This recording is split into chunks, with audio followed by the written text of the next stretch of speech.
ಗಮನಕ್ಕೆ ತಗೊಂಡ್ ಬನ್ನಿ. ನೀವು ಮಾಧ್ಯಮ ಪ್ರತಿನಿಧಿಗಳಾಗಿ ಒಂದು ಸಮಾಜಕ್ಕೆ ಕಿವಿ ಮತ್ತೆ ಬಾಯಿ ಇದ್ದ ಹಾಗೆ. ಸೊ ತಾವು ಅವರ ಧ್ವನಿ ಆಗಿರ್ಬೇಕು ಮತ್ತೆ ಅವರ ಸಮಸ್ಯೆಗಳನ್ನ ನಮ್ಮ ಮುಂದೆ ಅವ್ರಿಗೆ ತರಕಾಗ್ಲನ್ನು ದಯವಿಟ್ಟು ತಗೊಂಡ್ ಬನ್ನಿ.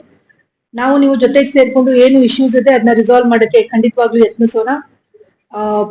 ಇನ್ನು ಜಿಲ್ಲೆದ್ದು ಸಾಕಷ್ಟು ಸಮಸ್ಯೆಗಳು ಇದ್ದಾವೆ, ಅವುಗಳನ್ನ ನಾವೆಲ್ಲ ಜೊತೆಗೆ ಸೇರ್ಕೊಂಡು ಕೆಲಸ ಮಾಡ್ಬೇಕಿದೆ. ಮುಂದಿನ ದಿನಗಳಲ್ಲಿ ಎಲ್ಲ ಮಾಡೋಣ ಅಂತ ನಾನು ನಿಮ್ಮೆಲ್ಲರಿಗೂ ಆಶ್ವಾಸನೆ ನಾನು ಕೊಡ್ಲಿಕ್ಕೆ ಇಷ್ಟಪಡ್ತೇನೆ.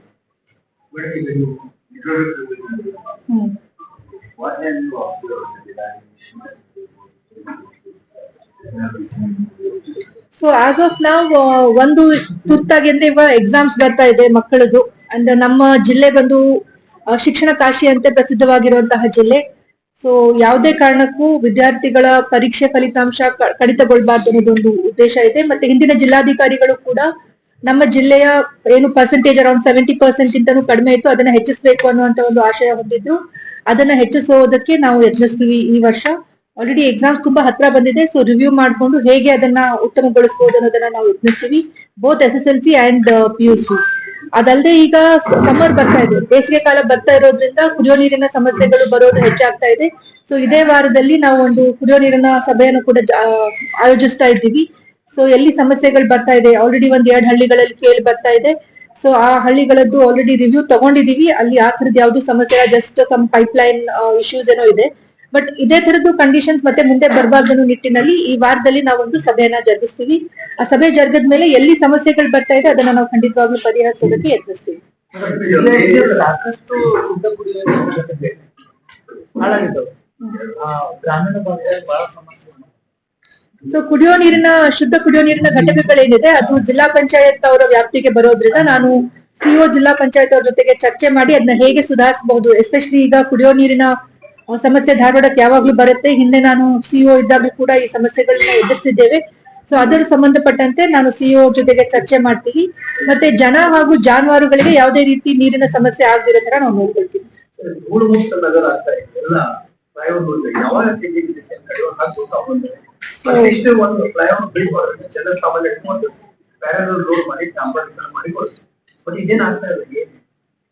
ನಾನು ನೋಡಿದ್ದೀನಿ ಇದನ್ನ. ಬಟ್ ನಾನು ಅದೇ ನಮ್ಮ ಶಾಸಕರ ಜೊತೆಗೆ ಅದೊಂದು ಪರಿವೀಕ್ಷಣೆ ಮಾಡಿ ಅದರದ್ದು ಏನ್ ಸ್ಟೇಟಸ್ ಇದೆ ಅಂತ ತಿಳ್ಕೊಳ್ಳೋದಕ್ಕೆ ನಾವು ಮೊನ್ನೆ ಲಾಸ್ಟ್ ವೀಕ್ ಮಾಡ್ಬೇಕಿತ್ತು. ಬಟ್ ಅದು ಹೋಗ್ಲಿಕ್ಕೆ ಆಗಿಲ್ಲ ನಮ್ಗೆ. ಸೊ ಈ ವೀಕ್ ಅಲ್ಲಿ ನಾವು ಅದನ್ನು ಕೂಡ ಹೋಗಿ ವೀಕ್ಷಿಸಿ ಯಾವ ರೀತಿ ಅದನ್ನ ಸರಿಪಡಿಸಬಹುದು ಮತ್ತೆ ಸಾರ್ವಜನಿಕರಿಗೆ ಯಾವ ರೀತಿ ತೊಂದರೆ ಆಗದಿರೋ ತರ ನೋಡ್ಕೊಳ್ಬೇಕು ಅನ್ನೋದಕ್ಕೆ ನಾನು ಶಾಸಕರು ಹಾಗೂ ನಮ್ಮ ಅಧಿಕಾರಿ ಎಲ್ಲರೂ ಸೇರ್ಕೊಂಡು ಅದಕ್ಕೆ ಒಂದು ಪರಿಹಾರವನ್ನ ಶೀಘ್ರದಲ್ಲೇ ಹುಡುಕ್ತೀವಿ.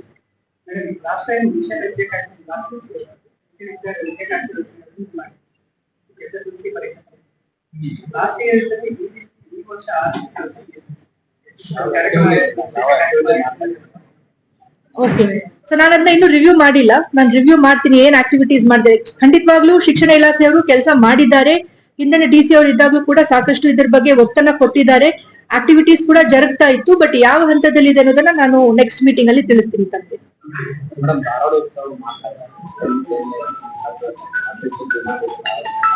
ತಮ್ಮ ಆಶಯದಂತೆ ಈ ಸರಿ ಮಾಡಕ್ಕೆ ಟ್ರೈ ಮಾಡೋಣ.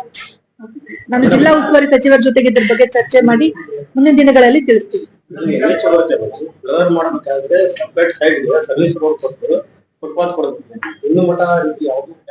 ಎಲ್ಲಿ ಹೇಳಿ?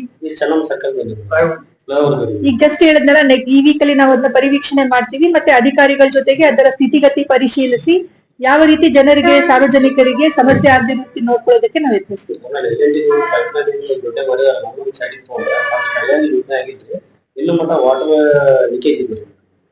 ನಾನು ವೀಕ್ಷಣೆ ಮಾಡಿದ್ಮೇಲೆ ಇದ್ರ ಬಗ್ಗೆ ತಮ್ಗೆ ಮಾತಾಡ್ತೀನಿ. ವೀಕ್ಷಣೆ ಮಾಡದೆ ಸುಮ್ನೆ ಟೀಕೆ ಮಾಡೋದು ಸರಿಯಲ್ಲ. ಸೊ ವೀಕ್ಷಣೆ ಮಾಡಿದ್ಮೇಲೆ ಮಾತಾಡ್ತೀನಿ.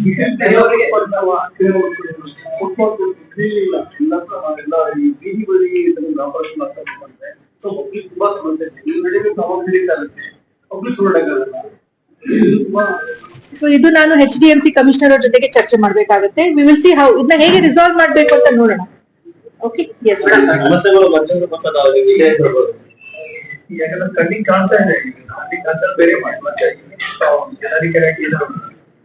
ಸೊ ಇಮಿಡಿಯೇಟ್ ಆಗಿ ಮಾಡ್ಲಿಕ್ಕೆ ನಾವು ಫಸ್ಟ್ ಒಂದ್ಸರಿ ನೋಡ್ಬೇಕು. Will definitely see. Give me some 2-3 days time, at least ಒಂದ್ 2 ದಿನ ಟೈಮ್ ಕೊಡಿ.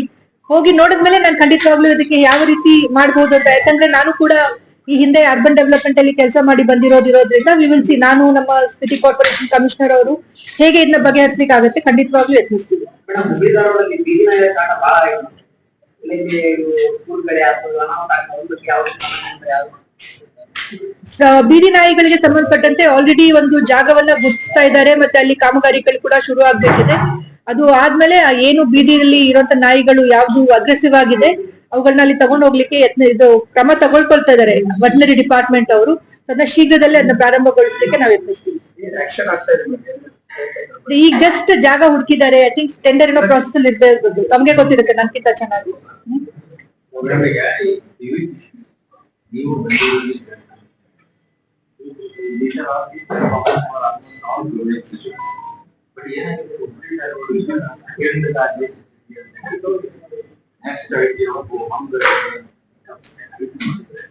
But ground really is almost like a lack of coordination between departments. Another one is vision, no master plan, no Definitely we will look into it. See, any city to grow requires lot of effort. And urban areas ಇದ್ದು ಸಾಕಷ್ಟು ಸಮಸ್ಯೆಗಳು ಈಸಿಯಾಗಿ ಬಗೆಹರಿಯೋದಿಲ್ಲ. ನೀವು street vendors ಹೇಳ್ಬೋದು, ನೀವು roads ಹೇಳ್ಬೋದು, footpath ಹೇಳ್ಬೋದು, ಅದಕ್ಕೆ ಅದರದೇ ಆದಂತಹ ನಾವು ಸೊಲ್ಯೂಷನ್ಸ್ ಅನ್ನ, ಲೋಕಲೈಸ್ ಸೊಲ್ಯೂಷನ್ಸ್ ಅನ್ನ ಹುಡುಕ್ಬೇಕಾಗುತ್ತೆ. ಸೊ ನಾನು ಇದನ್ನ ಸಿಟಿ ಕಾರ್ಪೊರೇಷನ್ ಕಮಿಷನರ್ ಜೊತೆಗೆ ಚರ್ಚಿಸ್ತೀನಿ. ಅವರು ಕೂಡ ಸಾಕಷ್ಟು ಸಮಯದಿಂದ ಕೆಲಸ ಮಾಡ್ತಾ ಇದ್ದಾರೆ. So we will together work and we will see how to improve things. Long-term development. Yes, so we will work on it. We will work on it. ಸಾಕಷ್ಟು ಸರ್ಕಾರಿ ಕಚೇರಿಗಳಲ್ಲಿ ಒಬ್ಬಂದಗಳಲ್ಲಿ ಹೆಡ್ ಕ್ವಾರ್ಟರ್ಸ್ ಇರಲ್ಲ, ಅದರ ಬಗ್ಗೆ ನಾವು ಕ್ರಮ ತಗೊಳ್ತಾರೆ. ಬೇರೆ ಬೇರೆ ಕಡೆ ಸರ್ಕಾರಿ I can only assure you that people work in the given time. ಅವ್ರು ಏನ್ ಸಮಯದಲ್ಲಿ ಸರ್ಕಾರಿ ಕಚೇರಿ ಸಮಯದಲ್ಲಿ ಅವರು ಬಂದು ಸರಿಯಾಗಿ ಕೆಲಸ ಮಾಡ್ಲಿ ಅನ್ನೋದು ನನ್ನ ಉದ್ದೇಶ ಮೊದಲಿಗಿದೆ. ಅದರ ನಂತರ ನಾವೇನಾದ್ರೂ ಅವ್ರಿಗೆ ಹೆಡ್ ಕ್ವಾರ್ಟರ್ಸ್ ಅಲ್ಲಿ ಇರ್ಬೇಕು ಅನ್ನುವಂತ ಒಂದೇನು ನಿಬಂಧನೆ ಇದೆ ಅದನ್ನ ಹಾಕ್ಲಿಕ್ಕೆ ಆಗತ್ತೆ ಅಂತ ಖಂಡಿತವಾಗ್ಲೂ ನೋಡೋಣ ಹೇಗ್ ಮಾಡ್ಬೋದು ಅಂತ.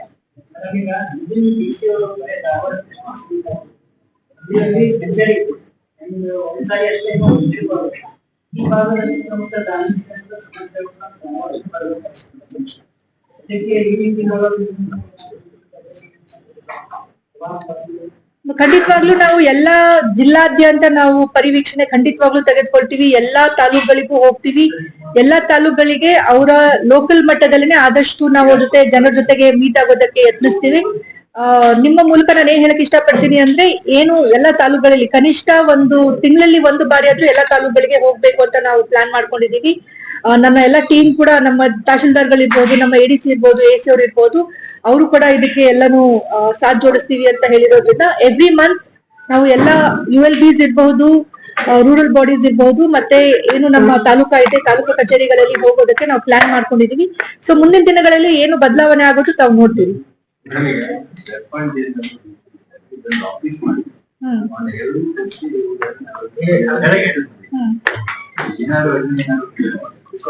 Probably road is not an issue, it's bigger than that. Also. So the problem will also be more. So definitely we will look into it.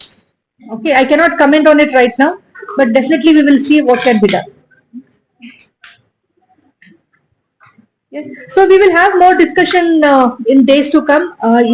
ನಿಮ್ಮೆಲ್ಲರ ಹತ್ರ ನನ್ನ ನಂಬರ್ ಇದೆ, ದಯವಿಟ್ಟು ಏನಾದ್ರು ಇಶ್ಯೂಸ್ ಇದ್ರೆ ಫೋನ್ ಮಾಡಿ. ನಾನು ಫೋನ್ ತೆಗ್ದಿಲ್ಲ ಅಂದ್ರೆ ದಯವಿಟ್ಟು ಅಟ್ಲೀಸ್ಟ್ ಒಂದು ಮೆಸೇಜ್ ಹಾಕಿ, ಅಲ್ಲಿ ಡೆಫಿನೆಟ್ಲಿ ರೆಸ್ಪಾಂಡ್. ಕೆಲವೊಂದ್ಸರಿ ಫೋನ್ ತೆಗಿಯಕ್ ಆಗಲ್ಲ, ಸೊ ಅಟ್ಲೀಸ್ಟ್ ಒಂದು ವಾಟ್ಸ್ಆಪ್ ಅಲ್ಲಿ ತಾವು ಮೆಸೇಜ್ ಹಾಕಿದ್ರೆ ಖಂಡಿತವಾಗ್ಲೂ ನಾವು ಸ್ಪಂದಿಸ್ತೀವಿ. ಅಂಡ್ ನಮ್ಮ ಜಿಲ್ಲೆದ ಏನೋ ಸಮಸ್ಯೆ ಇದ್ರು ಖಂಡಿತವಾಗ್ಲೂ ನಾವು ಅದಕ್ಕೆ ಸ್ಪಂದಿಸ್ತೀವಿ ಅಂತ ನಾನು ಮತ್ತೆ ನಮ್ಮ ಇಡೀ ಜಿಲ್ಲಾಡಳಿತದ ತಂಡ ನಿಮ್ಗೆ ಆಶ್ವಾಸನೆಯನ್ನ ಕೊಡಕ್ ಇಷ್ಟಪಡ್ತೀನಿ.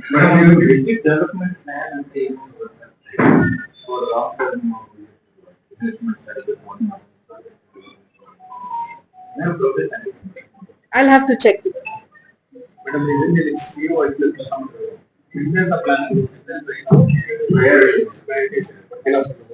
So education, water and civic communities are my 3 major priorities. Hubli Dharwad ಅನ್ನುವಂಥದ್ದು ಒಂದು ಪ್ರಖ್ಯಾತವಾದಂತಹ ಪ್ರದೇಶ ಇದೆ ನಮ್ಮ ರಾಜ್ಯದಲ್ಲಿ. ಸೊ ಈ ಟ್ವಿನ್ ಸಿಟೀಸ್ ಏನಿದೆ ಅಲ್ಲಿಯ ಸಿವಿಕ್ ಕಮ್ಯುನಿಟೀಸ್ ನ ಇಂಪ್ರೂವ್ ಮಾಡುವಂತ ಒಂದು ಕೆಲಸವನ್ನ ನಾವು ನಮ್ಮ ಅರ್ಬನ್ ULB ಜೊತೆಗೆ ನಾವು ಟ್ರೈ ಮಾಡ್ತೀವಿ. ಎರಡನೇದು ಎಜುಕೇಶನ್, ವಿದ್ಯಾಕಾಶಿ ಅಂತ ಪ್ರಸಿದ್ಧವಾಗಿರುತ್ತೆ ನಮ್ಮ ಜಿಲ್ಲೆಯನ್ನ ಇನ್ನೂ ಹೆಚ್ಚಿನ ಪ್ರಮಾಣದಲ್ಲಿ ಆದ್ಯತೆ ಕೊಟ್ಟು ಶಿಕ್ಷಣ ಕ್ಷೇತ್ರದಲ್ಲಿ ಒಳ್ಳೆ ಕೆಲಸ ಮಾಡ್ಬೇಕು ಅಂತ, ಮತ್ತೆ ನಮ್ಮ ಜಿಲ್ಲೆಯಲ್ಲಿ ಫಲಿತಾಂಶವನ್ನ ಹೆಚ್ಚಿಸಬೇಕು ಅನ್ನುವಂತ ಒಂದು ಆಶಯ ಇದೆ. ಅದರ ಜೊತೆಗೆ ಇಲ್ಲಿ ಸತತವಾಗಿ ಕುಡಿಯೋ ನೀರಿನ ಸಮಸ್ಯೆಗಳನ್ನ ನಾವು ಎದುರಿಸ್ತಾನೆ ಇದ್ದೀವಿ. ಸೊ ಅದಕ್ಕೆ ಯಾವ ರೀತಿ ಪ್ರತಿ ವರ್ಷ ಏನು ಇದು ಕುಡಿಯೋ ನೀರಿನ ಸಮಸ್ಯೆ ಬರ್ತಾ ಇದೆ, ಅದಕ್ಕೆ ಮುಂಚಿತವಾಗಿಯೇ ನಾವು ಜನರಿಗೆ ಸ್ಪಂದಿಸಿ ಅವ್ರಿಗೆ ನೀರಿನ ಸಮಸ್ಯೆ ಆಗದೆ ಇರೋ ತರ ನೋಡ್ಕೊಳ್ಳೋದಕ್ಕೆ ನಾವು ಕ್ರಮಗಳನ್ನ ಜರುಗಿಸ್ಬೇಕಾಗ್ತದೆ. ಈ 3 ಉದ್ದೇಶಗಳನ್ನ ನಾವು ಹೊಂದಿದ್ದೇವೆ.